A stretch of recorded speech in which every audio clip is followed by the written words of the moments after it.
She was serving drinks at the wedding reception when the billionaire saw his lost daughter's pendant hanging from her necklace, leaving him in tears. The crystal chandeliers of the Emerald Grand Ballroom threw diamonds of light across the polished marble floor, each refraction catching on champagne flutes and designer gowns. Grace Bennett moved through the crowd like a ghost, present but unseen, necessary but invisible. She'd perfected this art over the past 3 years of working high-end events in Manhattan. Smile politely, make eye contact, but not too much.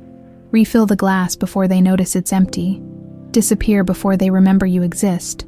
"Champagne, ma'am," Grace offered, her tray perfectly balanced despite the ridiculous heels the catering company required. The woman, dripping in what had to be at least 50 grand worth of jewelry, didn't even glance her way, just plucked a glass with manicured fingers and returned to her conversation about summer homes in the Hamptons. Grace didn't mind. Being invisible meant being safe. She adjusted the collar of her white button-down shirt, feeling the familiar weight of her silver pendant shift against her collarbone. Without thinking, her fingers found it, a half-heart, no bigger than a quarter. Worn smooth from years of worried touching, it was the only constant in her 24 years of life, the only thing that had been hers from the very beginning. Well, from the beginning she could remember, anyway. The Saturday night wedding reception was in full swing now. A nephew of some real estate mogul marrying into old Connecticut money. The kind of event where the flowers cost more than Grace made in 6 months. She'd clocked in at 5, and it was barely 9. 4 more hours of this, then the night shift cleaning office buildings in Midtown. Then maybe, she'd get home to her shoebox apartment in Brooklyn by 6 a.m., 3 hours of sleep before her Sunday shift selling hot dogs in Central Park. Just keep moving, keep working, keep surviving. That's what Grace Bennett did best. Survive. She'd learned that skill early, growing up as Girl 47 at St. Clair Orphanage. No name, no history, no family. Just a 3-year-old found on the doorstep one rainy October morning in 2004, wrapped in a pink coat with this pendant sewn into the lining. The nuns had kept the coat and the pendant, giving her both when she turned 18 and aged out of the system. The coat was long gone, worn to threads years ago, but the pendant, Grace would sooner cut off her own hand. Across the ballroom, she noticed a man sitting alone at a corner table, somehow managing to look even more out of place than she felt. Mid-40s maybe, wearing a suit that probably cost more than her yearly rent, but slouched in his chair like he was carrying the weight of the world on his shoulders. His eyes, gray and distant, stared at nothing in particular while his fingers traced the rim of a whiskey glass. There was something in his expression that made Grace's chest tighten. She recognized that look. She'd seen it in the mirror often enough. Loss, the kind that doesn't heal, just scabs over and reopens when you least expect it. None of your business. Grace, just do your job. She made her rounds, weaving between conversations about stock portfolios and yacht clubs, her smile never slipping, but she kept glancing back at the man. He hadn't moved, hadn't touched his drink, just sat there, drowning in memories only he could see. The wedding planner, a tornado in Prada, gestured frantically at Grace. Table 7 needs service now. Table 7, the lonely man's table. Grace took a breath and headed over, fresh bottle of champagne in hand, even though he clearly wasn't drinking it. As she approached, she could see the exhaustion etched into his face. This wasn't just tired, this was bone-deep weariness, the kind that came from years of not sleeping right. "Can I get you anything, sir?" Grace asked softly, not wanting to startle him. He didn't respond, didn't even seem to hear her. She was about to leave him in peace when she leaned forward slightly to set down a fresh napkin. That's when it happened. His head turned, his eyes lifted, and they locked onto her neck. More specifically, onto her pendant. The whiskey glass slipped from his fingers. Everything seemed to happen in slow motion. The glass tumbling, amber liquid arcing through the air, crystal exploding against marble in 1,000 glittering pieces. But Grace barely noticed because the man had gone completely white, staring at her pendant like he'd seen a ghost. "That," his voice came out strangled, barely a whisper. "That pendant. Where did you get that?" Grace's hand flew instinctively to her chest, covering the half-heart. It's mine. I've had it since. Please." He stood up so fast his chair scraped loudly against the floor. People at nearby tables turned to look. "Please, Where did you get it?" His eyes were wild now, filling with tears. This powerful man in his expensive suit was falling apart right in front of her, and Grace had no idea why. "Sir, I think you need to sit down. The pendant?" His voice cracked. That's impossible. It can't be. Where did you get it?" Grace took a step back, heart hammering. "I don't know. It was with me when I was left at the orphanage. I was 3 years old. It's the only thing I have from—" She didn't get to finish. The man made a sound, something between a sob and a gasp, and his legs seemed to give out. He caught himself on the table, knuckles white, tears now streaming openly down his face. "Isabella," he choked out. "Oh God, Isabella. I'm sorry, I'm Grace. Grace Bennett. 21 years. He was looking at her now, really looking, his eyes scanning her face like he was memorizing every feature. 21 years I've searched. 21 years I've offered. I have the other half in my safe. I've kept it for— Oh God, is it really? Grace's mind was spinning. Other half. What other half? This man was clearly having some kind of breakdown, but something in his desperation felt genuine. Something in the way he looked at that pendant. Sir, I think there's been a mistake. No. He shook his head violently, wiping his face with his sleeve like a child. No mistake. I designed that pendant myself. Had it made when my daughter was born. Pure silver, custom design, 2 halves of a heart. I kept one, she wore the other. His voice broke completely, until she was taken from me. The ballroom noise faded to white noise. Grace's fingers tightened around the pendant, feeling its familiar edges pressing into her palm. What was your daughter's name? She heard herself ask. Isabella. He was crying openly now, not caring who saw. Isabella Miller. She disappeared 21 years ago. She was 3 years old. Miami Beach, October 2004. I've been looking for her ever since. October 2004, 3 years old. The month and age when Grace was found at St. Clair Orphanage. I'm Richard Miller, the man said, his voice shaking. And I think, God help me, I think you might be my daughter. The champagne bottle slipped from Grace's fingers, but she barely heard it shatter. All she could hear was the roaring in her ears and the impossible, terrifying, hope-filled words echoing in her mind. You might be my daughter. Grace didn't go back to work that night. She couldn't. Her manager fired her on the spot. Something about causing a scene, broken glassware, upsetting a VIP guest. She barely heard the words. All she could process was the business card pressed into her trembling hand and the man who'd given it to her. Still crying as security escorted her out. Richard Miller, Miller Property Group, CO. The card felt like it weighed 1,000 pounds. She sat on the subway back to Brooklyn, still in her catering uniform, mascara stained and shaking. The pendant burned against her skin like a brand. Around her, Saturday night commuters laughed and talked, completely unaware that Grace's entire world had just tilted sideways. Isabella Miller, disappeared October 2004, 3 years old. It couldn't be real. Things like this didn't happen to people like her. Grace Bennett wasn't some long-lost heiress from a fairy tale. She was nobody. She'd always been nobody. That was just how it was. But the look in that man's eyes. She'd seen desperate people before. You couldn't grow up in the system without learning to spot a con. A lie. Someone trying to use you. But Richard Miller hadn't been lying. That kind of raw, devastating hope. You couldn't fake that. Grace pulled out her phone 3 times on the train ride home. 3 times she stared at the number on the card. 3 times she put the phone away. By Monday morning, she'd convinced herself it was all some bizarre coincidence. Rich people were weird. Maybe he'd had a breakdown. Maybe he saw the pendant and it triggered something. It didn't mean anything. She was halfway through her shift at the diner in Park Slope, her Monday through Thursday gig. When he walked in, Richard Miller looked like he hadn't slept. His expensive suit was rumpled, his tie loose, and those gray eyes were bloodshot but laser-focused. He spotted her immediately. Grace, he said her name like a prayer. Please, just give me 10 minutes. Every instinct screamed at her to run, but her feet stayed planted next to table 6, coffee pot in hand, as the Monday lunch crowd buzzed around them. I don't get a break for another hour, she said, her voice steadier than she felt. I'll wait. And he did. He ordered coffee and sat in the corner booth for 53 minutes without touching it. Just watching her work with an intensity that should have been creepy but somehow wasn't. It was more like he was afraid she'd disappear if he looked away. When Grace finally slid into the booth across from him, her hands were shaking. "You need to understand something," she said before he could speak. I've had a lot of disappointments in my life. A lot of people who promised things and didn't deliver. So if this is some kind of... It's not.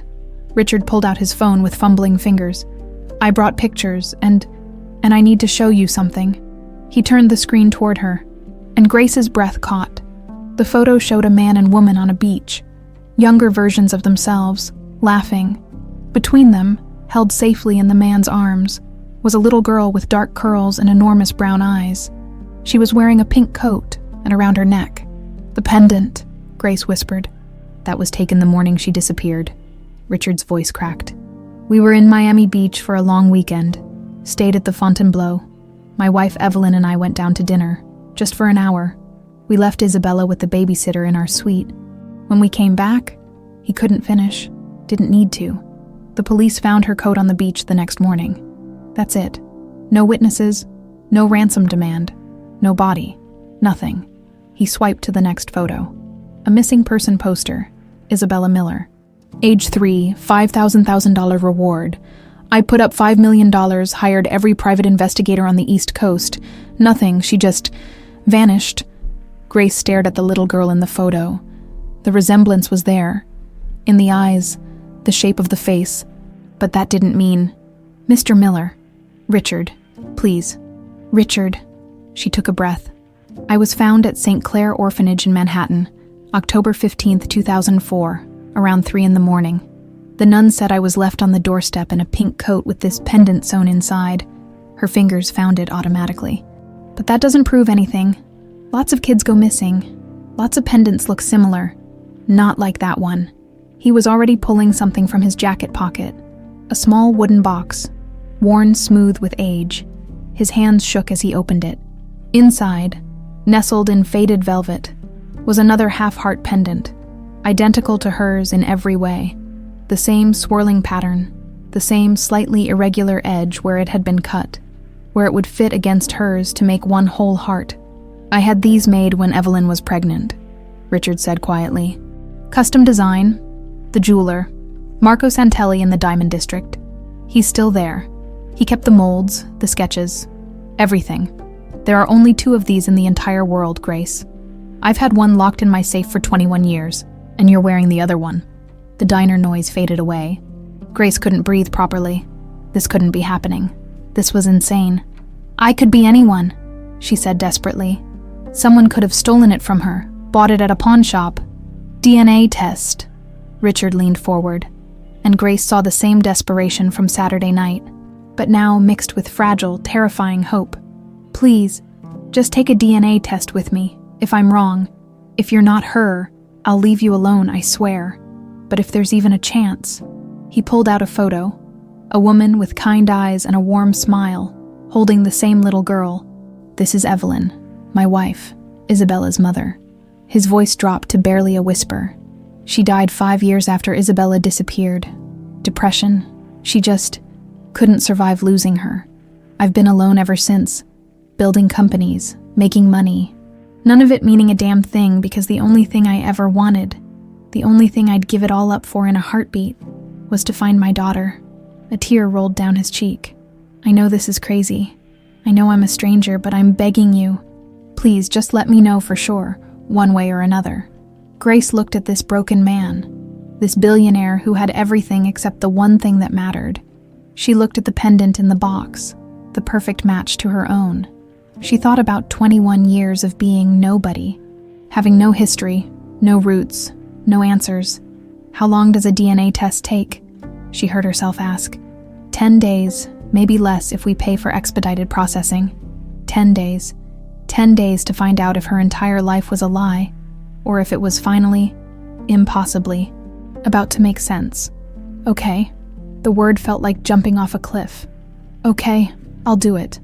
Richard's face crumpled.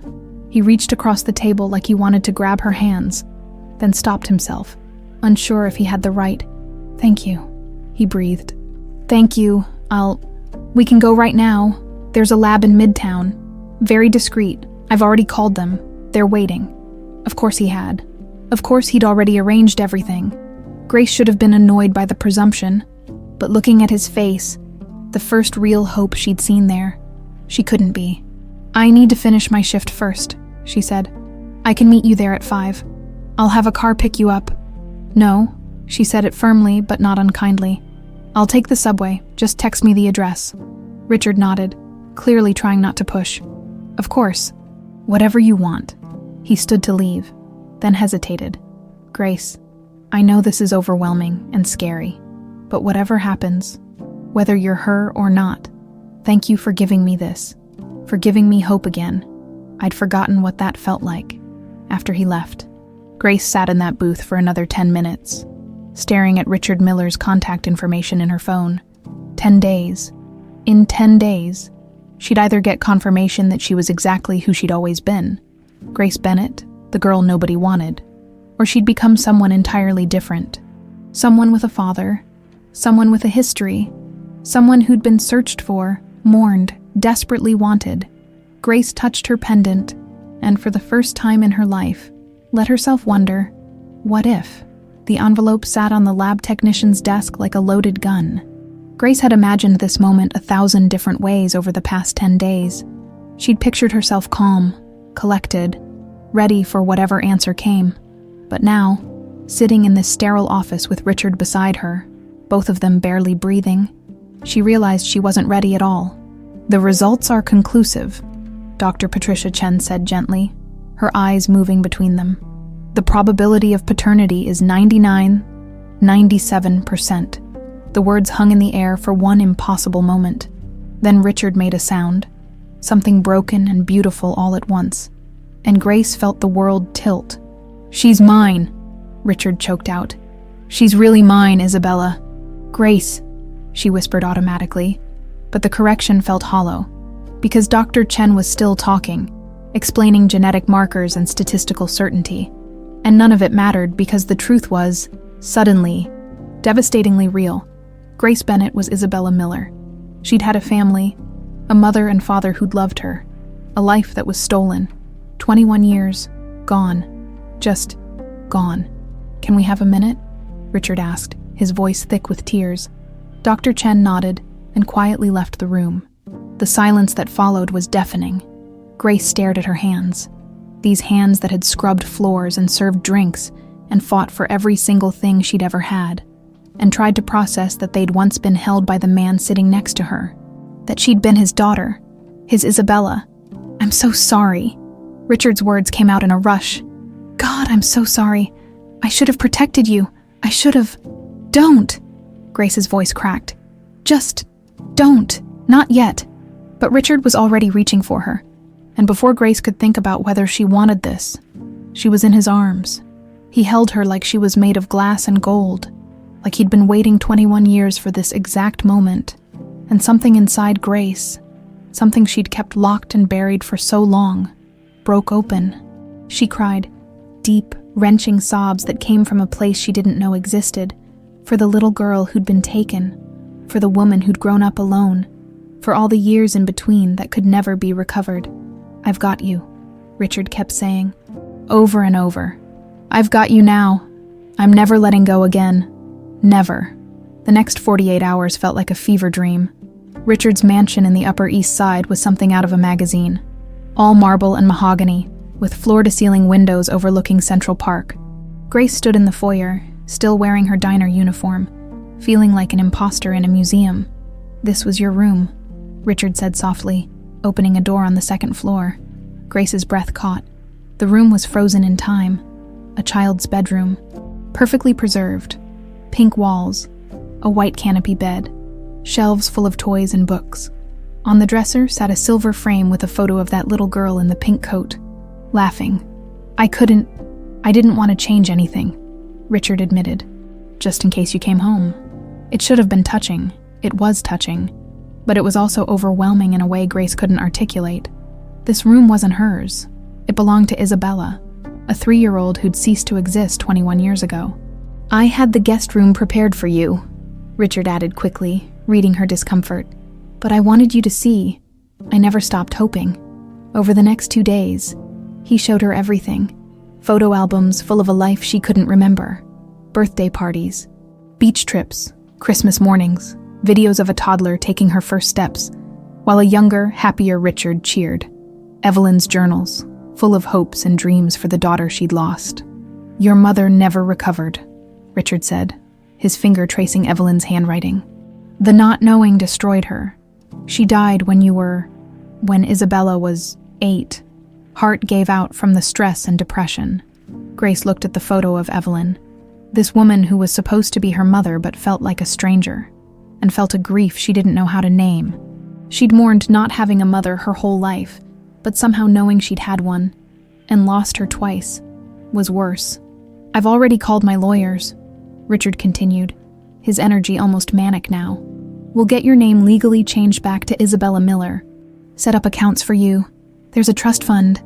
It's been growing for 21 years, and this house is half yours now. Everything I have is—" "Stop." Grace held up her hand. "Please, just stop." Richard blinked. "What's wrong?" "What's wrong?" Grace's voice rose. "Everything. This is all. It's too much, too fast. 2 days ago I was Grace Bennett, working 3 jobs in Brooklyn. Now I'm supposed to be Isabella Miller, trust fund heiress. I don't even know who that is. You're my daughter. I'm a stranger." The words exploded out of her. "You're a stranger. I know you're my biological father. I know you lost me. I know you've been searching, but that doesn't change the fact that I don't know you, and you don't know me." Richard looked like she'd slapped him. "I'm trying to give you everything you should have had. I don't want everything." Grace was shaking now. I don't know what I want, but it's not this. Not credit cards and lawyers and a room that belonged to a child who doesn't exist anymore. Isabella. Grace," she said it firmly. "My name is Grace. That's who I've been for 21 years. I don't know how to be anyone else." The hurt on Richard's face was so raw that Grace almost took it back. Almost. But she couldn't. Because as much as she wanted to make this easy, to slip into the role of grateful daughter and live happily ever after, she couldn't ignore the truth. She didn't feel like his daughter. She felt like an imposter wearing a dead girl's life.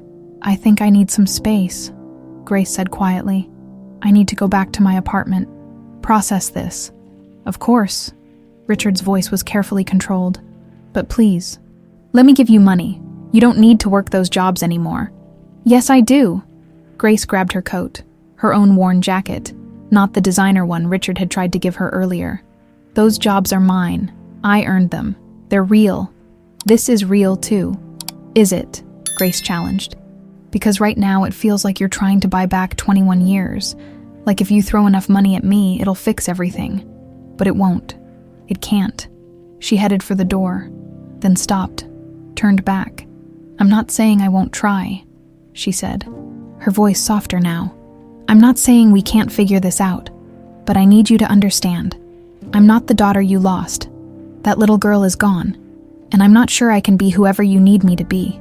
Richard's face crumpled, but he nodded. "I understand. I just got you back. I'm terrified of losing you again." "You won't," Grace promised, though she wasn't sure she could keep it. "But you have to let me do this my way, at my pace. Okay?" He wiped his eyes. "Whatever you need, but Grace, please let me know you're safe. Check in, even just a text. I can't survive not knowing where you are again." The vulnerability in his voice broke something in her. "I will," she said. "I promise." Grace took the subway back to Brooklyn, squeezed between commuters who had no idea that the girl in the worn jeans had just discovered she was a millionaire. When she finally climbed the 4 flights to her tiny apartment, she locked the door behind her, slid down to the floor, and let herself fall apart. Because somewhere in the past 48 hours, she'd gained a father and an inheritance, and answers to questions she'd carried her whole life. But she'd also lost something precious, the certainty of who she was. Grace Bennett knew how to survive. She was tough and independent and needed no one. But Isabella Miller, that girl had been protected, loved, wanted. That girl had been soft enough to be broken when the world turned cruel. Grace touched her pendant, the half-heart that finally made sense. and wondered if it was possible to be both, or if trying would destroy her completely. Grace managed to avoid Richard for almost a week. She sent the promised texts, short, non-committal updates that she was fine, still processing, needed time. He responded with restraint that must have cost him everything. Just simple acknowledgments and offers of help if she needed anything. She didn't need anything. That's what she kept telling herself as she picked up double shifts at the diner, exhausting herself so thoroughly that she'd collapse into dreamless sleep the moment she got home. It was easier than thinking, easier than feeling. On day 6, her phone rang at 2 a.m. "Grace." Richard's voice was tight, controlled in a way that made her sit up in bed. "I need you to come to the house now." "What, Richard?" "It's 2 a.m. The investigators found something." A pause. "They found her. They found the woman who took you." Grace's blood went cold. "What?" "Please, I'm sending a car. I can't do this alone." 20 minutes later, Grace was in the back of a town car, her heart hammering as Manhattan blurred past the windows. By the time she reached the mansion, dawn was just starting to break over the city, painting everything in shades of gray. Richard met her at the door. He looked like he'd aged 10 years overnight. His face haggard, eyes red-rimmed, hands shaking as he led her to his study. 2 men in suits stood by the fireplace. The investigators, Grace assumed. On the desk between them sat a laptop and several manila folders. "Tell her," Richard said, his voice hollow. "Tell her what you told me." The older investigator, Harrison, he introduced himself, opened one of the folders with practiced efficiency. "We've been working this case from every angle, cross-referencing the original police reports with new database technology, tracking down everyone who worked at the Fontainebleau that week, interviewing old witnesses." He pulled out a photo, a woman, maybe late 20s in the picture, with light brown hair and an ordinary face you'd forget 5 minutes after seeing it. "Stella Vaughn," Harrison said. "She was your babysitter." Grace stared at the photo. This unremarkable woman had stolen her entire life. "We hired her 3 months before the Miami trip," Richard added, his voice breaking. "She had perfect references. Background check came back clean. She seemed so good with Isabella, so trustworthy." "The references were fake," Harrison continued. "Stella Vaughn wasn't even her real name. That came later, born Stella Morrison in Atlantic City. She had a gambling problem. By 2004, she was in deep with some very dangerous people, $300,000 deep." He pulled out more documents, casino records, loan documents, threatening letters. "She needed money fast," the second investigator said. "So she found a wealthy family, got herself hired as trusted help, and waited for her opportunity." Grace felt sick. "She sold me to a trafficking ring operating out of South Florida," Harrison confirmed. "We tracked the money, $50,000 deposited into an account under her real name 2 days after Isabella disappeared. Wire transfer from a shell company we've now connected to a larger criminal network." 50,000. Richard's voice was barely a whisper. "She sold my daughter for $50,000. The rage in those words was terrifying. Grace had never heard anything like it. "Where is she now?" Grace asked, surprised by how steady her voice sounded. "New Orleans. She's been living there for 21 years under the name Stella Vaughn. Works as a housekeeper for a family in the Garden District. They have no idea who she really is." Harrison pulled up surveillance photos on the laptop. A woman in her 50s now, cleaning supplies in hand, looking tired and ordinary, like someone's aunt. Not like the monster who'd destroyed 2 lives. "What about the people she sold me to?" Grace heard herself ask. "The trafficking ring. That's where it gets complicated," Harrison said. "The ring was dismantled 7 years ago. Different case, different investigation. But we found something interesting in the old case files. About a week after Isabella disappeared, there was a tip called into the Miami police, anonymous, saying a child matching Isabella's description had been abandoned at an orphanage in Manhattan." Grace's heart stopped. "What?" "The police followed up, but by the time they got there, the trail was cold. The surveillance cameras at St. Clair had been broken for weeks. No one saw who left you. The tip caller never came forward. We think," the second investigator said carefully, "that the trafficking ring panicked. The Isabella Miller case was huge. National news. $5 million reward. FBI involvement." They realized they'd grabbed a hot potato, too dangerous to keep, too dangerous to harm. So they dumped you somewhere you'd be found and cared for. They probably kept the pendant with you as insurance," Harrison added. "If anyone came looking, if Isabella Miller was ever connected to Girl 47 at St. Clair, they could claim they found you and were trying to do the right thing, a way to maybe collect that reward without admitting to the kidnapping." Grace couldn't breathe. Her whole life, every moment of loneliness, every rejection, every night of wondering who she was, all because some woman needed money for gambling debts. "I want to see her." The words came out before Grace could stop them. "Absolutely not," Richard said immediately. "Grace, no. She took everything from me, from us. I want to look her in the eye." "We've contacted the FBI," Harrison said. "They'll be arresting her within 48 hours. There'll be a trial. You'll have your chance." "No." Grace stood up. "I want to see her now, before she knows we're coming, before she has time to prepare lies." "It's not safe," Richard started. "I don't care." Grace's voice cracked. "Do you understand what she did? I grew up thinking I was worthless, that my own parents threw me away like garbage. I was adopted and returned like a defective product. I've spent 21 years believing I wasn't worth loving, and it was all because she needed gambling money." The rage felt good, clean, better than the confusion and grief she'd been drowning in. "I want to see her," Grace repeated, "and I want her to see me. I want her to know that she failed, that I survived, that we found each other despite what she did." Richard looked at Harrison, some silent communication passing between them. "We can arrange it," Harrison finally said. "Surveillance only. You watch from a vehicle. She never knows you're there. That's as far as I can ethically take this." "Fine." Grace crossed her arms. "When? I can have us in New Orleans by tonight." Grace turned to Richard. "Are you coming?" He looked at her, really looked at her, and Grace saw her own rage reflected back. But underneath it was something else. Fear. Not of Stella Vaughn, but of what this anger might do to the daughter he'd just gotten back. "If you need me there, yes," he said quietly. "But Grace, be careful. Revenge doesn't heal anything. Trust me.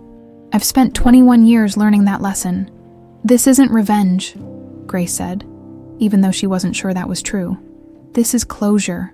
6 hours later, Grace sat in the back of a rental SUV in New Orleans, watching a woman sweep a porch across the street. Stella Vaughn, older now, grayer, moving with the careful precision of someone whose body hurt from years of manual labor. She looked so normal, so harmless. Grace felt Richard tense beside her. "That's her," he confirmed, his voice deadly quiet. "That's the woman I trusted with my daughter's life." They watched in silence as Stella finished sweeping, went inside, came back out with a garbage bag, just going through the motions of an ordinary day, unaware that across the street sat the two people whose lives she'd destroyed. "I want to kill her," Richard said suddenly. "Is that wrong? I've never wanted to hurt anyone in my life, but I want to hurt her." "Yes," Grace said, because she felt it too. This white-hot rage that demanded blood, justice, revenge. Stella got into an old sedan and drove away, still oblivious. "Harrison's right," Grace said finally. "We do this legally. We let the FBI handle it. We testify at trial. We make sure she pays for what she did." Richard nodded, but Grace could see the tension in his jaw. This wasn't over, not by a long shot. As they pulled away, Grace took one last look at the house where her kidnapper had been living a peaceful life for 2 decades. "She gets 30 years minimum," Harrison said from the front seat. "Kidnapping, human trafficking, conspiracy. She'll die in prison." It should have felt like enough. But as Grace sat back and felt Richard's hand find hers, both of them holding on like lifelines, she realized that no amount of justice would give them back what they'd lost. 21 years, gone forever, and Stella Vaughn had taken them for $50,000 and walked away. Word count, approximately 1,465 words. Let me revise to meet the 1,200 word target. Chapter 4. Buried secrets. Grace managed to avoid Richard for almost a week. She sent the promised texts. Short updates that she was fine, needed time. He responded with restraint that must have cost him everything. On day 6, her phone rang at 2 a.m. "Grace." Richard's voice was tight. "I need you to come to the house now." "What, Richard? It's 2 a.m. The investigators found something. They found the woman who took you." Grace's blood went cold. 20 minutes later, she was at the mansion. Richard met her at the door, looking like he'd aged 10 years overnight. In his study, 2 investigators stood by the fireplace. "Tell her," Richard said, his voice hollow. The older investigator, Harrison, opened a folder with practiced efficiency. "We've been tracking down everyone connected to the original case." He pulled out a photo. A woman, late 20s, with light brown hair and an ordinary face. Stella Vaughn. She was your babysitter. Grace stared at this unremarkable woman who'd stolen her entire life. "We hired her 3 months before Miami," Richard said, voice breaking. "Perfect references, clean background check. She seemed so good with Isabella." "The references were fake," Harrison continued. "She had a gambling problem. By 2004, she was $300,000 in debt to dangerous people. She needed money fast." He pulled out more documents, casino records, loan papers, threatening letters. "So she found a wealthy family, got hired, and waited for her opportunity." Grace felt sick. "She sold me to a trafficking ring in South Florida. $50,000 deposited into her account 2 days after Isabella disappeared. 50,000. Richard's voice was barely audible. "She sold my daughter for $50,000. The rage in those words was terrifying. "Where is she now?" Grace asked. "New Orleans, living under the name Stella Vaughn for 21 years, works as a housekeeper. They have no idea who she really is." Harrison showed surveillance photos. A woman in her 50s, cleaning supplies in hand, looking tired and ordinary. "What about the people she sold me to?" "The ring was dismantled 7 years ago, but we found something interesting. About a week after Isabella disappeared, someone called Miami police with an anonymous tip. Said a child matching Isabella's description had been abandoned at a Manhattan orphanage." Grace's heart stopped. "We think the ring panicked," Harrison explained. "The case was huge, national news, FBI involvement, too dangerous to keep you, so they dumped you at St. Clair.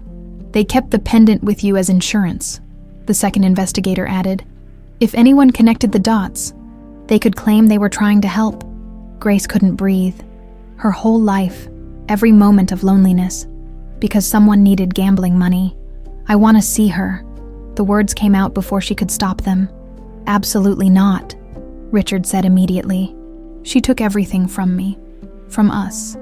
I want to look her in the eye." "The FBI will arrest her within 48 hours, Harrison said. "There'll be a trial." "No, I want to see her now, before she knows we're coming." "Grace," Richard started, "do you understand what she did? I grew up thinking I was worthless, that my own parents threw me away. I was adopted and returned. I've spent 21 years believing I wasn't worth loving, because she needed gambling money. The rage felt good, clean. I want to see her, and I want her to know she failed, that I survived." Richard looked at Harrison, some silent communication passing between them. "Surveillance only," Harrison finally said. "You watch from a vehicle, that's as far as I can take this." "Fine, when?"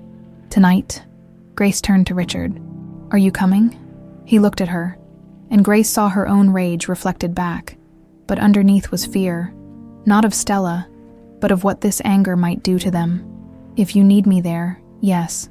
But Grace, be careful. Revenge doesn't heal anything. This isn't revenge. This is closure." 6 hours later, Grace sat in a rental SUV in New Orleans, watching a woman sweep a porch across the street. Stella Vaughn, older, grayer, moving with the careful precision of someone whose body hurt from years of work. She looked so normal, so harmless. Richard tensed beside her. "That's her," he confirmed, voice deadly quiet. "That's the woman I trusted with my daughter's life." They watched as Stella finished sweeping, went inside, came back with garbage, just an ordinary day, unaware that across the street sat the 2 people whose lives she'd destroyed. "I want to kill her," Richard said suddenly. "Is that wrong?"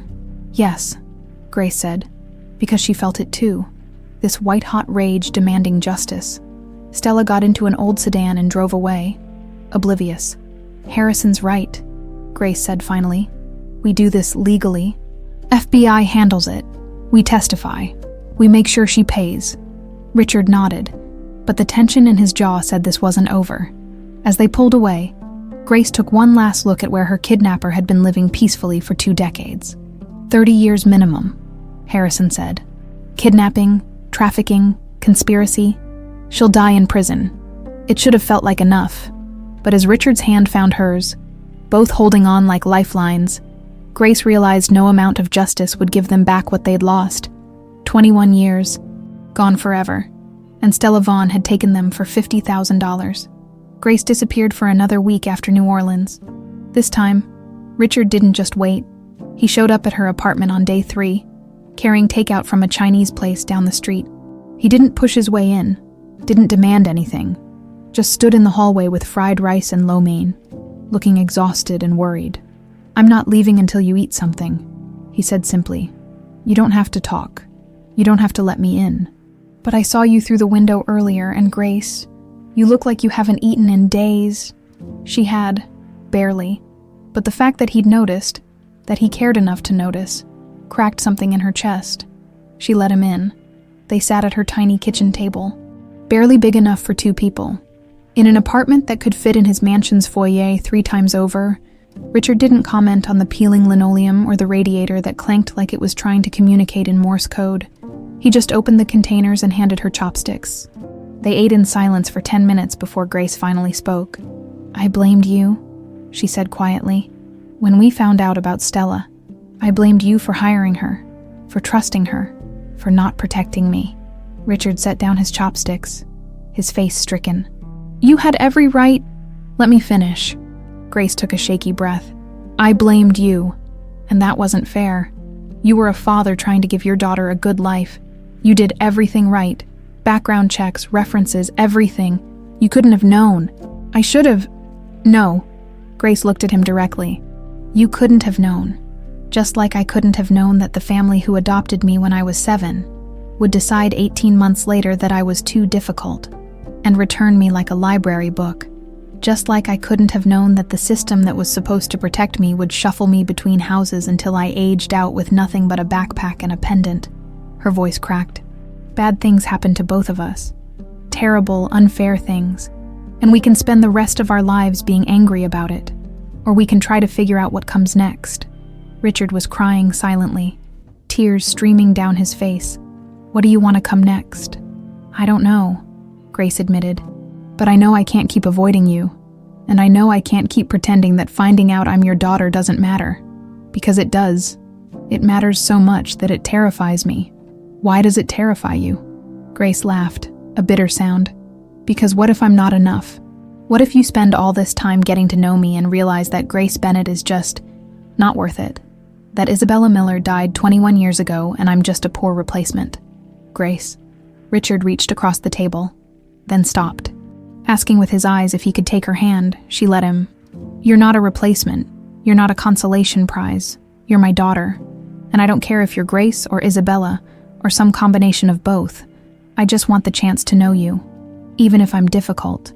Even if I have walls up and trust issues and I push you away when things get hard. Even then." He squeezed her hand gently. "I'm not going anywhere. I've waited 21 years.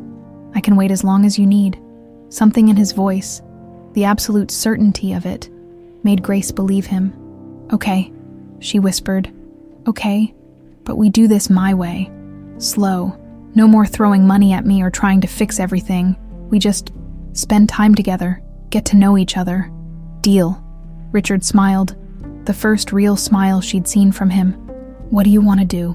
Grace looked around her cramped apartment, at the life she'd built from nothing. "I want to keep living here. For now, I want to keep my job at the diner. But maybe we could have dinner once a week, here or at your place. Doesn't matter, just us. No investigators or lawyers or anyone else. Just 2 people trying to figure out how to be a family. I'd like that," Richard said softly. "I'd like that a lot." The first few weeks were awkward.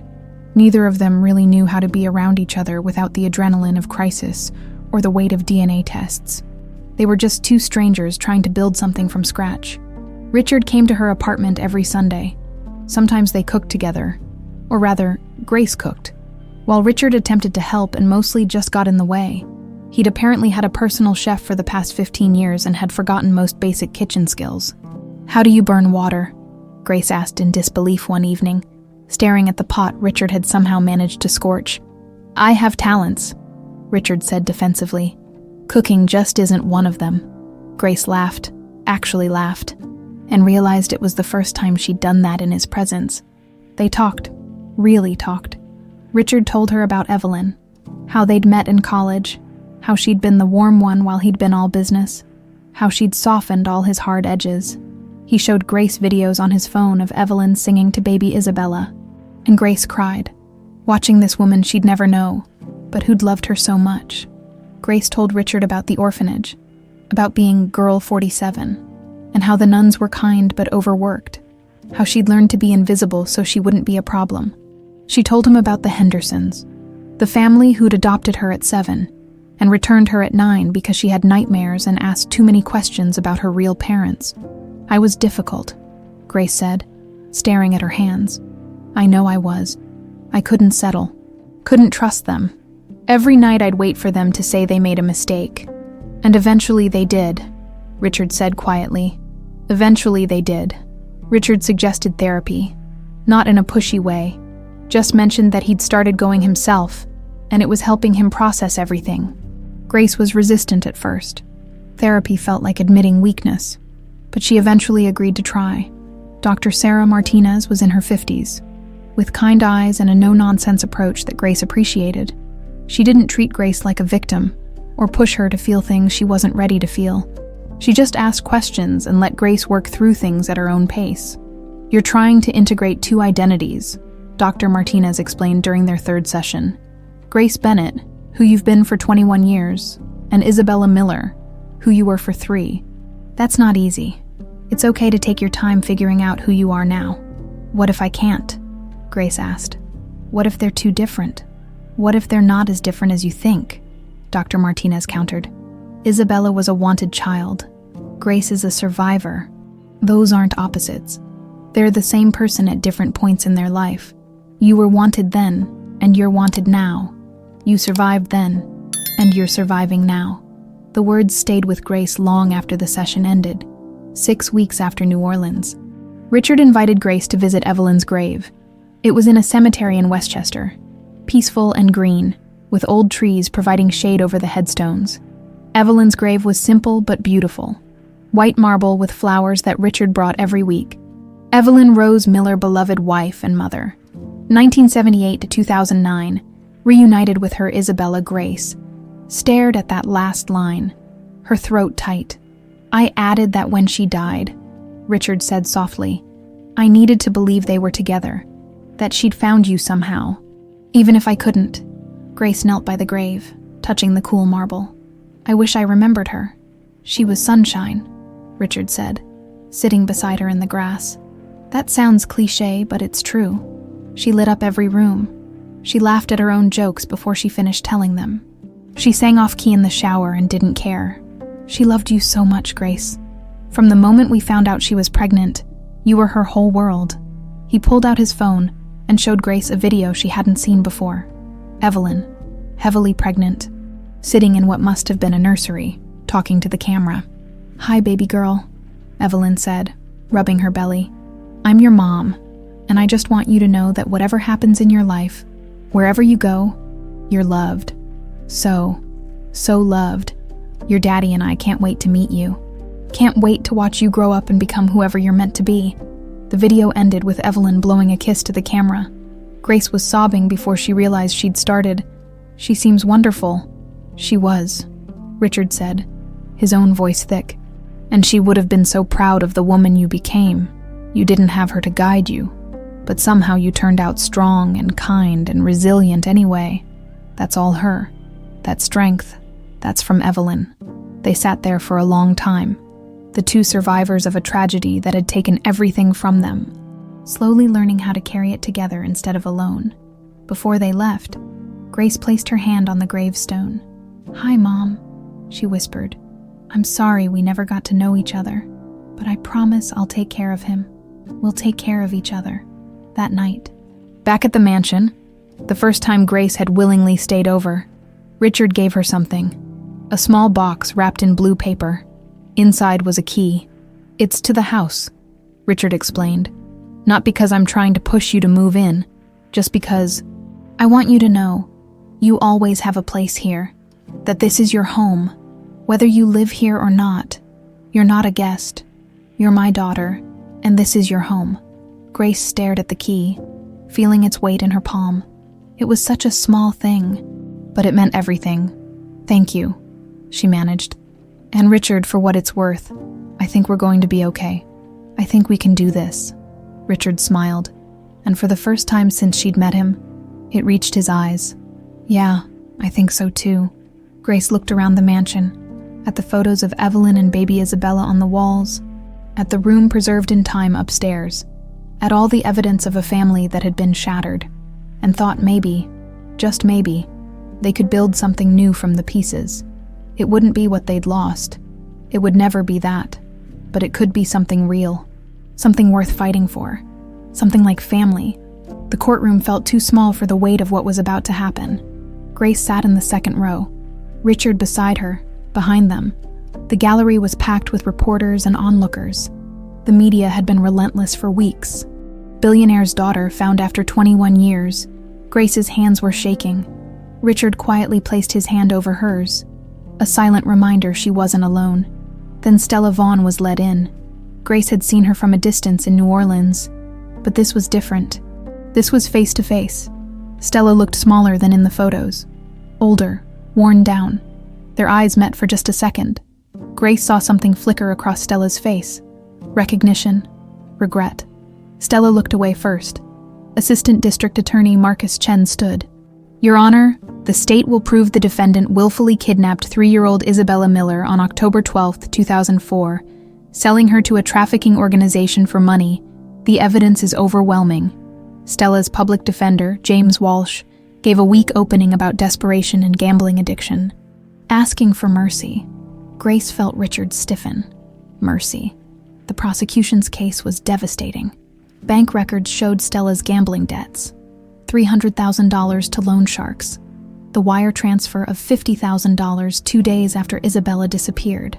Testimony from a trafficking ring member describing how Stella had planned every detail. She gave them the hotel room number, the key card, the best time to act, the witness said flatly. When they showed the photo of 3-year-old Isabella in her pink coat, Grace heard someone crying. She didn't realize until Richard handed her a tissue that it was her. Then Richard was called to testify, under oath. He detailed that night in Miami Beach, how they'd trusted Stella completely, how they'd only been gone an hour. "For 21 years, I didn't know if my daughter was alive or dead," Richard said, voice shaking. "I offered $5 million. I never stopped looking." His voice broke. "And all that time, she was living a normal life." Chen approached. "Can you describe the impact this crime had on your family?" Richard closed his eyes. "My wife Evelyn died 5 years later. The doctors said heart failure, but I know the truth. She died of a broken heart. She couldn't survive not knowing what happened to our daughter." He looked directly at Stella. "You didn't just take my daughter. You killed my wife. You destroyed my family. For $50,000. The courtroom was silent. On day 3, Grace was called to testify. Walking to the witness stand, Grace felt like that 3-year-old again. Small, scared, alone. Chen approached gently. "Can you tell the court about your childhood after St. Clair Orphanage?" Grace took a breath. "I don't remember being Isabella Miller. My first memory is waking up at the orphanage. The nuns called me Girl 47 because they didn't know my real name. I was 3 years old and I didn't have a name." She detailed the years that followed. The orphanage, the failed adoption at 7, how the Hendersons had returned her 18 months later because she was too difficult. "I had nightmares every night. I'd wake up screaming, not knowing why. Now I know. I was remembering being taken. But back then, I just thought I was broken." She described aging out at 18 with nothing but a backpack. The 3 jobs to afford a studio apartment in Brooklyn's worst neighborhood. The loneliness of holidays spent alone. "I spent 21 years believing I wasn't wanted, that my parents had abandoned me, that I was worthless." She finally looked at Stella, who was crying silently. You took everything from me. My childhood. My mother, who died without knowing if I was alive. My father, who spent 2 decades trying to find me. You took my sense of safety. My ability to trust. Grace's voice didn't shake. And you did it for money. You sold a child for $50,000. Then went on with your life, like it didn't matter. Like I didn't matter. Walsh's cross-examination was brief. He tried to paint her survival as somehow lessening the crime. I survived, Grace said clearly. But survival isn't the same as living. And I shouldn't have had to fight so hard just to exist. Stella's defense lasted less than a day. A psychiatrist testified about gambling addiction. A coworker said Stella was kind and carried guilt. Then Stella took the stand. I know I can't make this right, Stella said, tears streaming. But I was desperate. They were going to kill me. I owed so much money. So you hurt a child instead? Chen asked coldly. I thought they'd just hold her for ransom. I thought... You didn't care, Chen cut her off. You sold her to human traffickers. You just cared more about yourself. Stella had no answer. The jury deliberated for less than 4 hours. Guilty on all counts. Judge Morrison set sentencing for 2 weeks later. 30 years minimum. Stella Vaughn would die in prison, as Stella was led away. She looked back at Grace one last time. Grace met her eyes and felt nothing. Not satisfaction. Just emptiness where rage used to be. Outside, in the town car, Grace let out a breath she'd been holding for weeks. It's over, Richard said quietly. She'll pay for what she did. Yeah, Grace said. Justice had been served. The monster had been caught. So why did she still feel so broken? 3 months after the trial, Grace found herself sitting in a lawyer's office on Park Avenue, staring at a document that would legally change everything. Petition for legal name change. Isabella Grace Bennett Miller. You don't have to decide today, Richard said gently from the chair beside her. He'd been careful these past few months, never pushing, always giving her space to process. Take all the time you need. Grace picked up the pen, then set it down, picked it up again. What if I'm not her? She asked quietly. What if I sign this and I'm just pretending to be someone I'm not? Richard was quiet for a moment.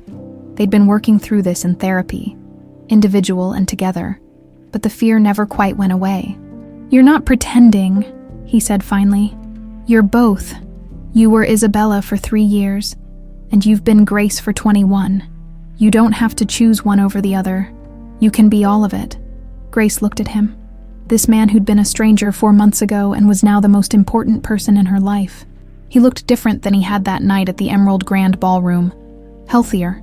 The darkness that had haunted his eyes had lifted, replaced by something that looked almost like peace. She'd done that. They'd done that for each other. Okay, Grace said, and signed the document in one smooth motion. Isabella Grace Bennett Miller. All of me. The name change was just the beginning. Grace had kept her apartment in Brooklyn for 2 more months after the trial, clinging to it like a life raft. But slowly, gradually, she'd started spending more nights at the mansion. First 1 night a week, then 2. Then most of the week with weekends in Brooklyn. Until one Sunday morning, she woke up in the guest room. She still couldn't bring herself to use the preserved Isabella room, and realized she'd been at the mansion for 12 straight days without feeling the need to run back to Brooklyn. I think I'm ready, she told Richard over breakfast that morning. Ready for what? To move in, for real. Not just staying over, actually living here. Richard's coffee cup froze halfway to his mouth. You're sure? No, Grace admitted, but I don't think I'll ever be completely sure. So I might as well just do it. Richard smiled, and Grace could see him fighting to keep his reaction measured, not overwhelming. I'll help you move your things whenever you want. There's one condition, Grace added. I need to redecorate. The guest room is nice, but it's not mine. And that room, Isabella's room, we need to do something about it. She'd been avoiding that conversation, knowing how much that preserved room meant to Richard. But Dr. Martinez had been right. They couldn't move forward while living in a shrine to the past. What do you want to do with it? Richard asked carefully. I want to pack up the toys, the childhood things, save them somewhere safe, maybe someday if I have kids. She blushed at the thought, but continued. Then I want to paint it, change it, Make it a space for who I am now, not who I was at 3. Richard was quiet for a long moment, and Grace worried she'd pushed too hard, but then he nodded. You're right. We can't live in the past. He smiled sadly. Your mother would have said the same thing. Evelyn never liked looking backward. She always said life happened in the present. The transformation of the mansion happened slowly over the next month. Grace hired a designer. With her own money from the trust fund she'd finally, reluctantly accessed, she wanted clean lines and warm colors, spaces that felt lived in rather than showcased. She filled the rooms with photographs from both her lives, pictures of her childhood at St. Clair alongside photos of baby Isabella, her Brooklyn apartment furniture mixed with Richard's expensive pieces. The former Isabella room became Grace's office and study space. They'd packed away the toys carefully, storing them in the attic with reverence but not worship. The pink walls were now a soft sage green. Grace's desk sat where the canopy bed had been, covered with books about interior design, because that was the other big change. Grace had enrolled in college. She'd quit the diner 2 months after the trial, finally accepting that she didn't need to work 3 jobs anymore. It had been harder than she'd expected. Those jobs had defined her for so long, but Richard had been right. She needed to figure out who she wanted to be, not who she had to be to survive. Interior design made sense. She'd always noticed spaces, always rearranged her tiny apartments to make them feel bigger, warmer, more like home. Now she could actually learn the theory behind the instincts. Her professors at Parsons had no idea she was Isabella Miller, the kidnapped heiress who'd been all over the news. She'd registered as Grace Bennett Miller, kept her head down, and just been a student. It was remarkably normal, and she loved it. How was class? Richard would ask when she got home. Good. We're working on a project redesigning small apartments to maximize space. I'm using my old Brooklyn place as the model. Richard smiled. That sounds perfect. These small domesticities, coming home, sharing meals, talking about their days, were building something neither of them had expected. Not just a father-daughter relationship, but a genuine friendship. 6 months after their reunion, Richard invited Grace to visit Evelyn's grave again. They'd been several times since that first visit, but this time felt different. Grace brought flowers she'd chosen herself, white roses, Evelyn's favorite according to Richard, and a letter she'd written in therapy. Dr. Martinez suggested I write to her, Grace explained as they walked through the cemetery. Say all the things I never got to say. Do you want privacy? Richard asked. No, stay. You knew her? Maybe you can. I don't know. Make it feel more real. They sat by the grave together, and Grace pulled out the letter. Dear Mom, she began, her voice shaking. I don't know if you can hear this, but I need to say it anyway. I'm sorry we never got to know each other. I'm sorry you spent 5 years not knowing if I was alive. I'm sorry you died without ever holding me again. She paused. Wiping her eyes, Richard sat silently beside her, tears streaming down his own face. But I want you to know I'm okay now. I survived, and Dad, her voice caught on the word, the first time she'd used it so naturally. Dad found me, we found each other, and we're figuring this out together. She described her life now, the mansion that was slowly becoming home, school, the foundation Richard had started in Isabella's name, helping find missing children, the small rituals they'd built, Sunday morning breakfast, weekly movie nights, visiting this grave together. I think you'd like who I became, Grace said softly. I'm not the daughter you imagined, but I'm strong. I'm kind. I don't give up, Dr. Martinez says. That's from you. She says the strength to survive comes from somewhere. And since I never knew you consciously, it must be genetic, in my bones. She folded the letter carefully and placed it on the grave, weighed down by a smooth stone. I love you, Mom, and I promise I'll take care of him. We'll take care of each other. That evening, back at the mansion, Richard gave Grace something. I've been waiting for the right moment, he said, handing her a medium-sized box, wrapped in soft blue paper. Inside was a photo album, but not one she'd seen before. This one was new, the pages mostly empty. I thought we could make new memories, Richard explained. The old albums are important. They show where we came from, but this one is for where we're going. He'd already added the first photo, the two of them at Evelyn's grave that afternoon, arms around each other, smiling through tears. Grace flipped through the empty pages. imagining what they'd fill them with. Graduations, holidays, maybe someday, a wedding, grandchildren, a future neither of them had dared to imagine 6 months ago. "I have something for you too," Grace said. She'd been carrying it around for weeks, waiting for the right moment. She pulled out a small wrapped box and handed it to Richard. Inside was a watch, not expensive by his standards, but carefully chosen. On the back, she'd had it engraved. "Time lost can be found. Love, Grace." Richard stared at it for a long moment, then looked up at her with eyes full of emotion. "It's perfect. We can't get back the 21 years, Grace said. "But we have now, and that's enough." Richard pulled her into a hug, the kind of hug that had become natural between them over these months. Not tentative or careful, but real.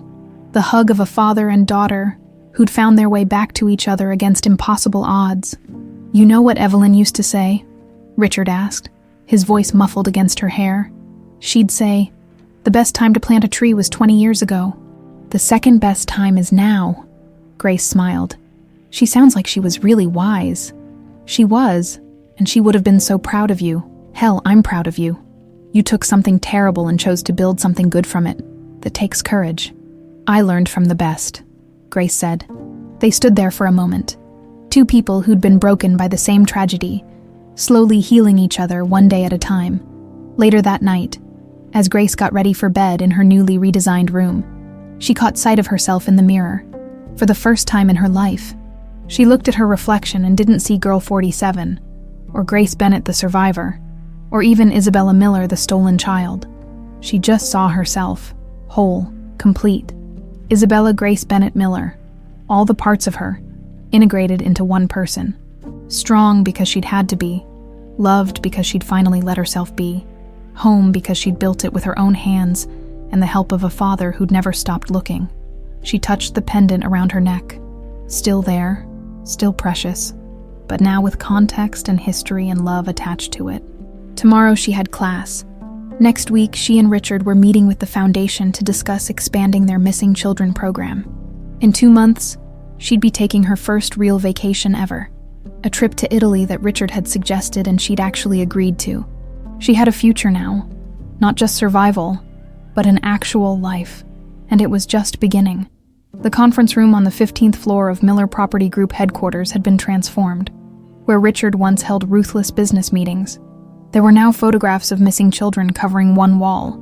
Each face told a story of a family waiting for answers. Grace stood at the window, looking out over Manhattan as people filed in for the Isabella Grace Foundation's first major board meeting. 8 months ago, she'd been serving champagne to these people.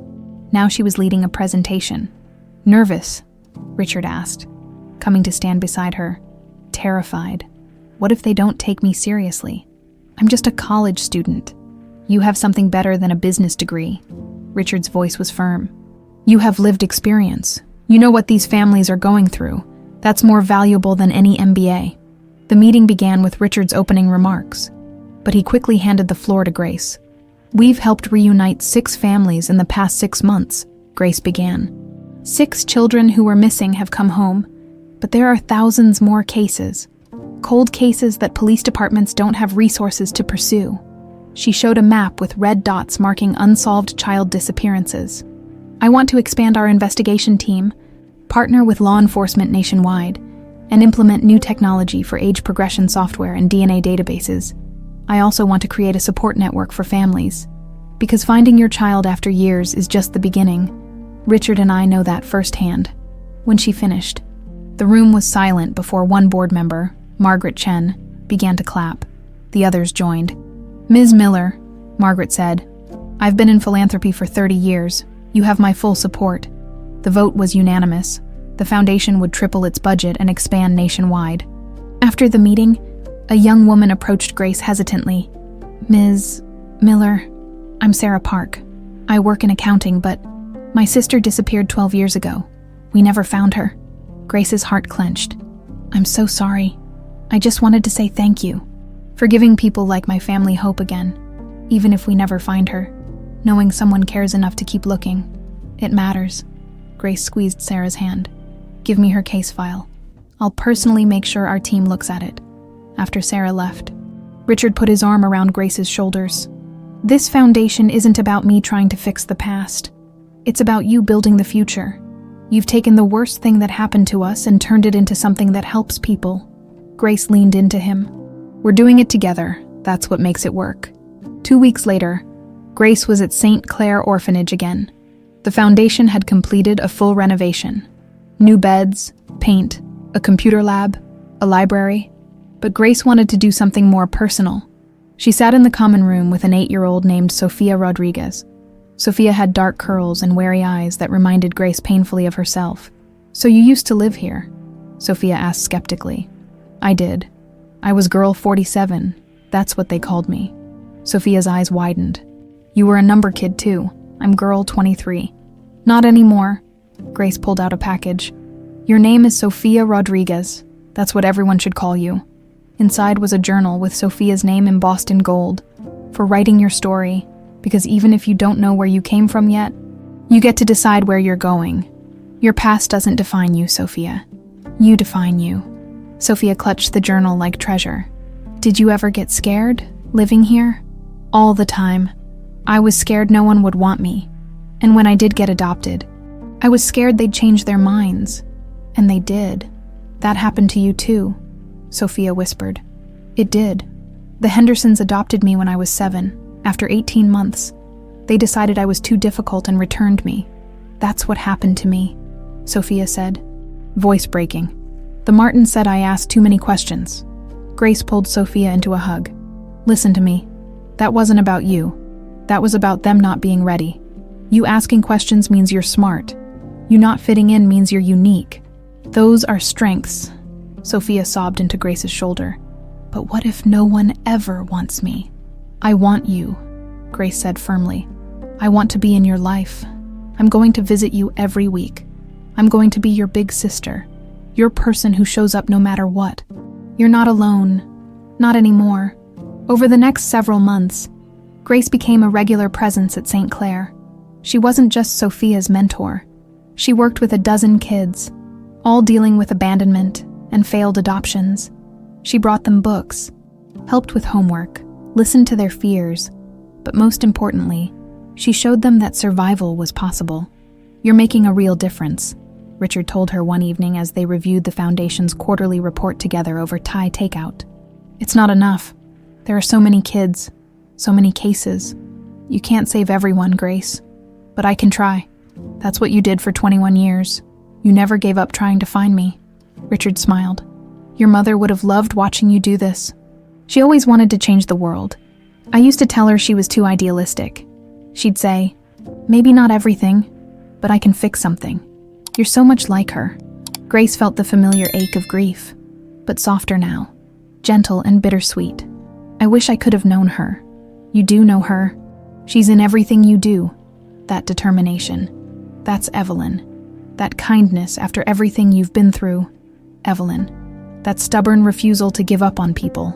Pure Evelyn Miller." 6 months after the board meeting, the foundation had reunited 12 more families. 12 children home. It wasn't thousands, but it was 12 more than before. Grace stood at a press conference alongside Richard, announcing their latest success. A teenager found in Chicago after 7 years missing. The girl's mother sobbed openly, thanking them repeatedly. A reporter approached Grace afterward. "Ms. Miller, you were missing for 21 years. Now you're helping find other missing children. How does that feel?" Grace thought carefully. "It feels like purpose. I can't change what happened to me. I can't get back those 21 years, but I can make sure other families don't have to wait that long. I can be the person I needed when I was lost. And your father, how has this changed your relationship?" Grace looked over at Richard, talking to the reunited family, his expression soft. "Finding him gave me roots. But this, the foundation, helping others, this gave me wings. We're not just surviving anymore. We're living, and we're making sure others get that chance too." That night, Grace added new photos to her album. Pictures of Sophia at St. Clair, photos from the press conference, Richard working late at the foundation office. They weren't just rebuilding a relationship. They were building something bigger, a legacy of hope for families still searching. Grace touched her pendant, her reminder of everything she'd survived and overcome. 21 years ago, someone had sewn this half-heart into a child's coat and left her on a doorstep. It could have been the end of her story. Instead, it was just the beginning. Grace stood outside a modest house in suburban New Jersey, her heart pounding in a way it hadn't since the trial. Behind her, Richard waited in the car, giving her space, but ready if she needed him. This was the Henderson house, the family who'd adopted her at 7 and returned her at 9. "You don't have to do this," Dr. Martinez had said during their last session. "Confronting them won't change what happened." "I know," Grace had replied, "but I need to close this chapter. I need to look them in the eye and let them know I survived despite them. Not for revenge, for closure." Now, standing on their doorstep, Grace wondered if she'd made a mistake, but before she could change her mind, the door opened. Carol Henderson looked older than Grace remembered.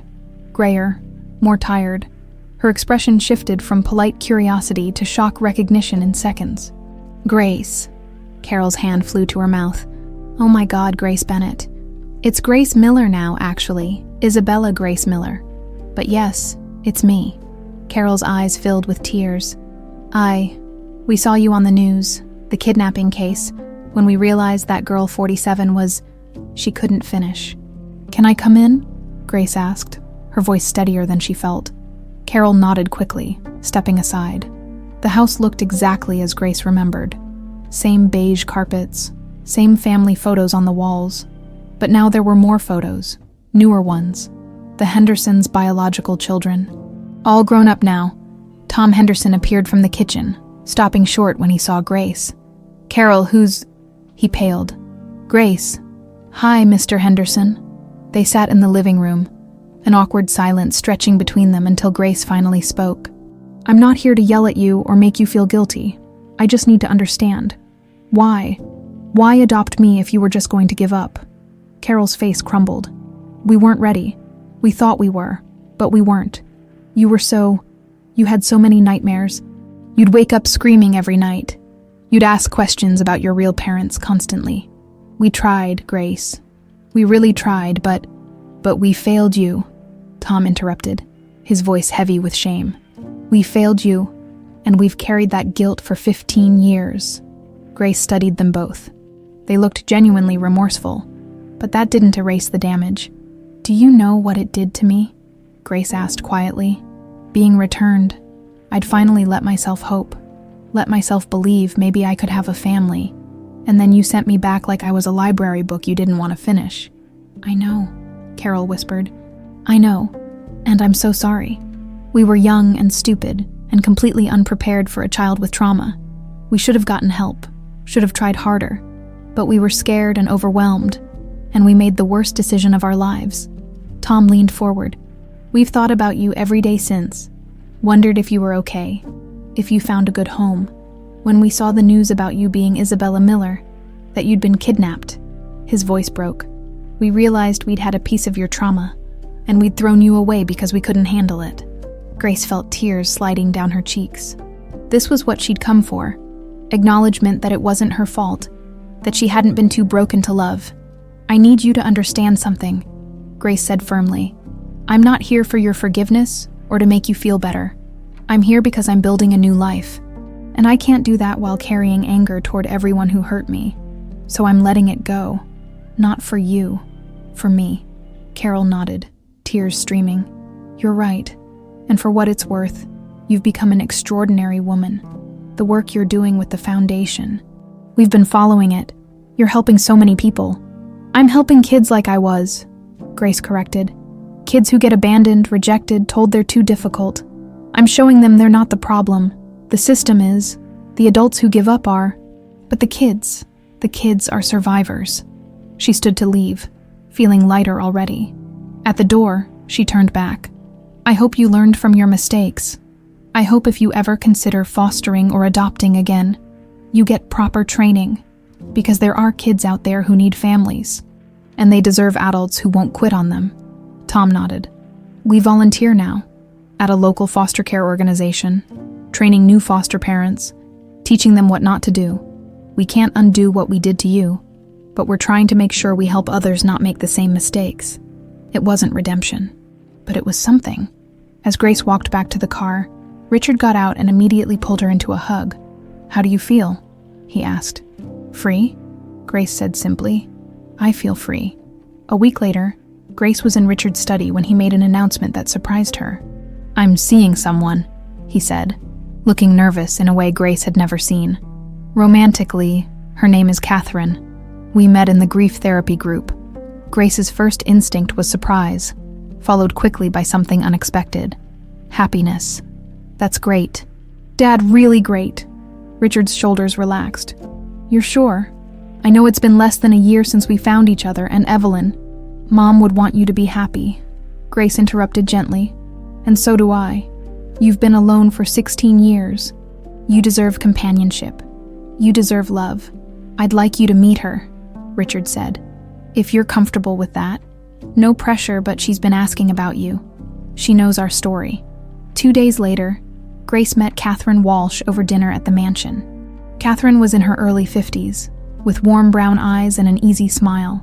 She was a widow who'd lost her husband to cancer 3 years ago, and she worked as a therapist specializing in trauma.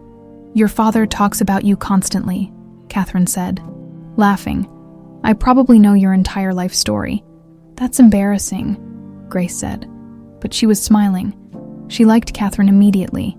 There was no artifice to her, no trying too hard. She was just herself. "I want you to know," Catherine said more seriously. "I'm not trying to replace your mother, from everything Richard's told me. Evelyn was an incredible woman. I just want to be part of your father's life, and hopefully part of yours if you're open to it." Grace appreciated the directness. "I think Mom would like you, and I'm happy Dad has someone who makes him smile like that." Richard, who'd been nervously watching the exchange, looked like he might cry from relief. Over the next months, Grace watched her father transform even more. The darkness that had defined him for so long, first from losing Isabella, then from being alone, finally lifted completely.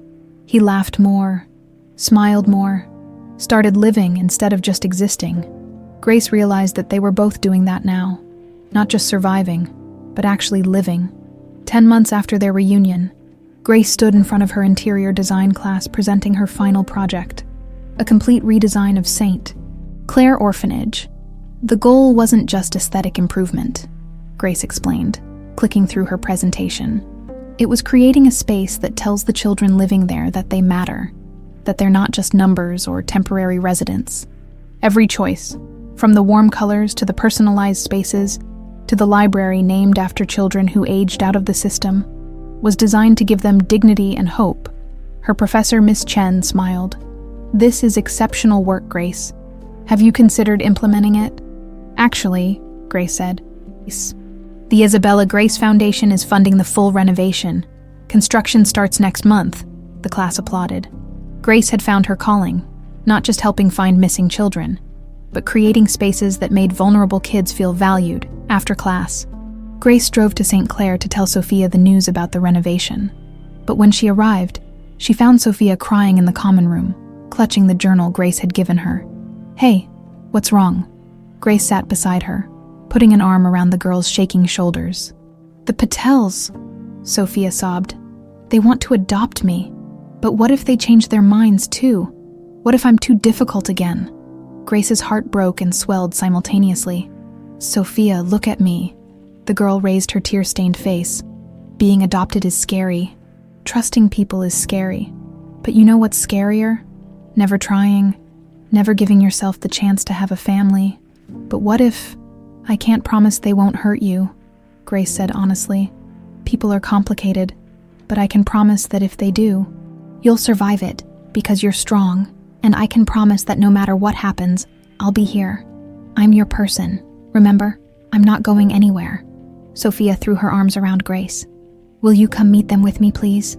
"Of course I will." "And Sophia, I have a good feeling about the Patels. I think they're going to love you exactly as you are, questions and all."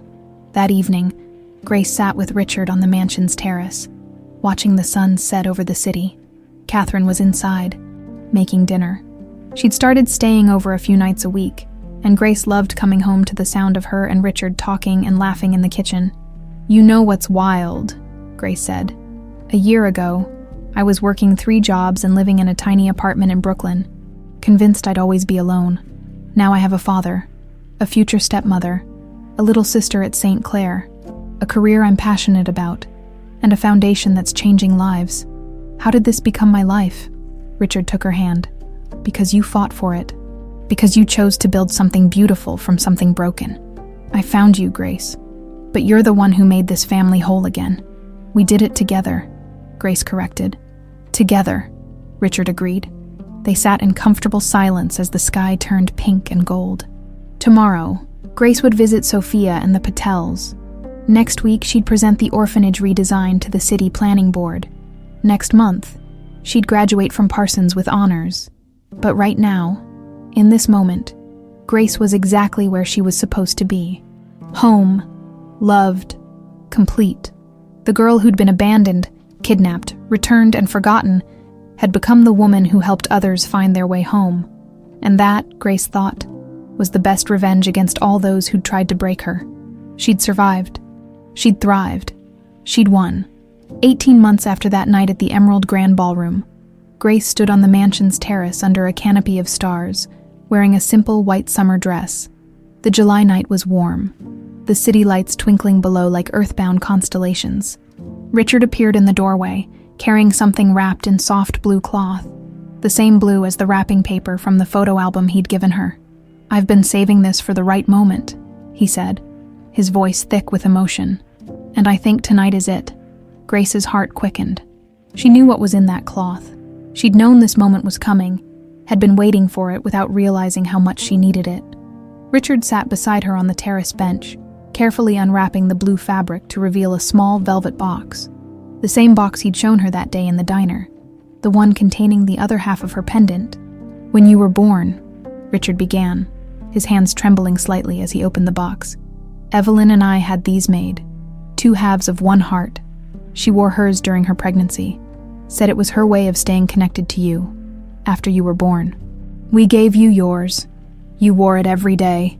He pulled out the pendant, identical to the one Grace had worn for 21 years. The edges were perfectly irregular, designed to fit together like puzzle pieces. "After you disappeared, I couldn't bring myself to wear mine. It felt like admitting you were gone forever. So I locked it away, looked at it every year on your birthday, and promised myself that someday, somehow, I'd find you and make our hearts whole again." Grace's throat was so tight she could barely breathe. Her fingers found her own pendant, the familiar weight she'd carried since before memory. "For 21 years, we each carried half a heart," Richard continued. "Both of us incomplete, both of us broken, both of us searching for the missing piece." He stood, gesturing for Grace to do the same. With shaking hands, he lifted his half of the pendant. "But we found each other, against impossible odds, through unimaginable pain, across decades of separation. We found each other, and now," he held his half up to hers, and in the silvery moonlight, the 2 pieces aligned perfectly. The jagged edges matched exactly, forming one complete heart. "Now we're whole again," Richard whispered, tears streaming down his face. "My Isabella Grace, my daughter, our family is finally complete." Grace couldn't speak, couldn't do anything but cry, as Richard carefully linked the 2 halves together with a delicate silver clasp he'd had made for this exact moment. The complete heart gleamed in his palm, no longer broken, no longer searching, just whole. "I love you, Dad," Grace managed, her voice breaking on the words she'd once been too scared to say. "I love you so much." Richard pulled her into his arms, holding her like he had that first day in the lab when the DNA results came back. But different now, not desperate and fearful, but secure and certain. The embrace of a father who'd found his daughter, and a daughter who'd found her home. "I love you too, Isabella Grace Bennett Miller," he said into her hair. "Every version of you, every part of you, everything you were, everything you are, everything you're going to be." They stood there for a long time. 2 people who'd been shattered by the same tragedy, now holding each other whole under the stars. The celebration that followed was small, but perfect. Catherine appeared with champagne. "The good stuff," she said with a wink. She'd become such an integral part of their lives over the past months that Grace couldn't imagine family gatherings without her anymore. To new beginnings, Catherine toasted, raising her glass. And to the family that refused to stay broken. They clinked glasses on the terrace. And Grace marveled at how much had changed. A year and a half ago, she'd been serving champagne at this very mansion, invisible and alone. Now she was drinking it with her father and future stepmother, celebrated and loved. There's something else, Richard said, setting down his glass. I wanted to wait until tonight to tell you. The foundation just got confirmation. We've successfully reunited 50 families this year. 50 children who were missing are home now because of the work you started. Grace's eyes widened. 50, that's incredible, Catherine finished. That's 50 Isabellas who got found sooner, 50 Richards who didn't have to wait 21 years. Grace thought of Sophia, who'd been officially adopted by the Patels 3 months ago. The girl sent Grace pictures almost daily. Her new room, her new school, her new dog. In every photo, she was smiling. It's not just about the numbers, Grace said quietly. It's about every single life, every family, every child who gets to grow up knowing they were wanted. Your mother would be so proud, Richard said. Hell, I'm proud. You took the worst thing that ever happened to us and turned it into hope for hundreds of people. Later that night, after Catherine had gone home and the house was quiet, Grace found herself in what used to be Isabella's preserved room, now her office, painted sage green and filled with design books and foundation files. She sat at her desk and pulled out the photo album Richard had given her months ago. It was nearly full now. Pictures of her graduation from Parsons last month, wearing her cap and gown with Richard and Catherine beaming beside her. Photos from foundation events, press conferences, family dinners, a candid shot of her and Sophia at the newly renovated St. Clair, both of them laughing. The last photo was from tonight. Catherine had snapped it without them noticing. Grace and Richard on the terrace, the completed pendant between them catching the moonlight, both of them crying and smiling simultaneously. Grace carefully placed the completed heart pendant on her desk, studying how the two halves fit together so perfectly, 21 years apart, yet still designed to be whole. She thought about everything that had led to this moment. The pain, the loss, the years of wondering who she was, the trial, the therapy, the slow rebuilding of trust, the foundation, the families reunited, the children saved. Most importantly, she thought about the man sleeping down the hall, the father who'd never stopped searching, who'd spent 2 decades refusing to give up hope, who'd welcomed her back not as a ghost of the daughter he'd lost, but as the woman she'd become. Grace pulled out her journal, similar to the one she'd given Sophia, and began to write, Dear future me, if you're reading this years from now, I want you to remember this moment. Remember what it felt like to be found, to be wanted, to be loved unconditionally by someone who chose you every single day. Remember that you were Girl 47, and Grace Bennett, and Isabella Miller, and now you're all of them, and none of them. You're just you, complete, and whole, and enough. Remember that broken things can be fixed, that lost things can be found, that 21 years of separation doesn't have to define the rest of your life. Remember Dad's face tonight when he put those two halves together? Remember how it felt to finally, truly, completely come home. And remember that you didn't just survive, you thrived. You built something beautiful from something broken. You helped 50 families find what you found. You turned tragedy into purpose. You won love, the you who finally has roots and wings. Both 5 years later, Grace stood in the same cemetery in Westchester, but this time she wasn't alone. Richard was beside her, gray now but healthy and happy. Catherine was there too, officially family after the small wedding last spring, and in Grace's arms, wrapped in a soft pink blanket, was a tiny baby girl with dark curls and enormous brown eyes. Mom, Grace said softly, kneeling by Evelyn's grave with her daughter. I want you to meet someone. This is Evelyn Grace Miller, Evie for short, your granddaughter.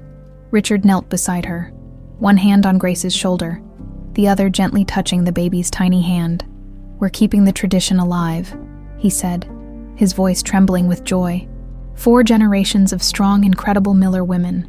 Grace looked down at her daughter, this perfect, wanted, loved child who would grow up knowing exactly where she came from and who her people were, who would never wonder if she was loved, never question if she was enough, never spend a single day feeling lost. "You're going to have the childhood I didn't," Grace whispered to Evie. "You're going to be so loved, so protected, so cherished.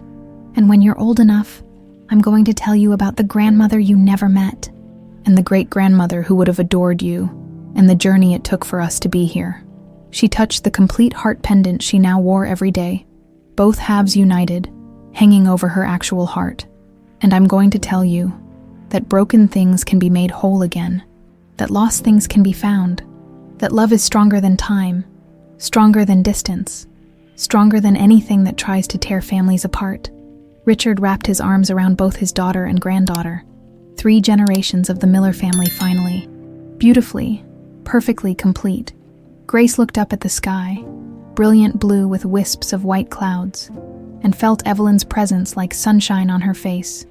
"Thank you," Grace thought, "for giving me the strength to survive, for making me the woman I needed to be to get here, for loving me even when I couldn't remember you."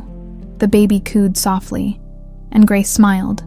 24 years ago, a 3-year-old in a pink coat had been stolen from her family, abandoned, forgotten, lost, but she'd been found, not just by her father, but by herself. And now, holding her own daughter under the open sky, Grace Bennett Miller knew with absolute certainty she was home, she was loved, she was complete. The heart that had been broken for 21 years was finally, truly, eternally whole.